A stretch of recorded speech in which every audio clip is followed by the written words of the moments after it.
Malaysians are a rebellious species. We think we are invincible. I mean, we are the people who refuse to use zebra crossings because we believe we can stop traffic with the power of the hand. So when the government issued a restriction order on our movements, we just had to defy it. Tutup sekarang. Semua tutup sekarang.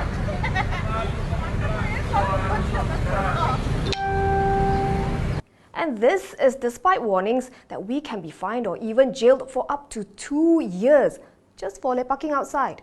So why do we still behave like this? Because it's inconvenient ma. I'm not sick, my friends are not sick. So much fuss for what? Well, I'll tell you what the fuss is for. Once upon a time, Italy announced a lockdown. But the Italians thought it was silly to stay home, so they continued to go out. And now, Italy's healthcare system is threatening to collapse. The health system buckling under the onslaught. Patients contained, although the virus is not. Families on lockdown. The dead are buried without them. 31,000 cases and over 2,500 deaths. They are running out of respirators and intensive care beds.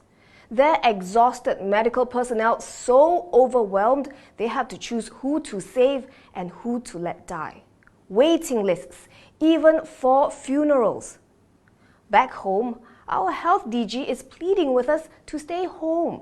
Because if we continue to take this lightly, we could face a third wave. And the next one, he says, will be bigger than a tsunami. And may I remind you, Italy has about 3 hospital beds for every 1,000 people. Malaysia has almost 2, and Italy is struggling.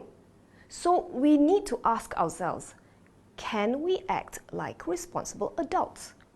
Can we, for once, think of other people?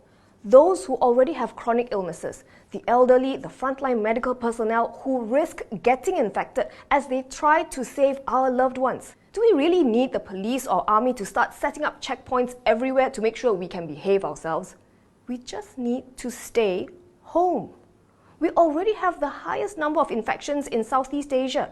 The tsunami that our health DG is warning us of is looking more and more likely by the day. And when it does hit, Malaysia may not be ready. Just saying.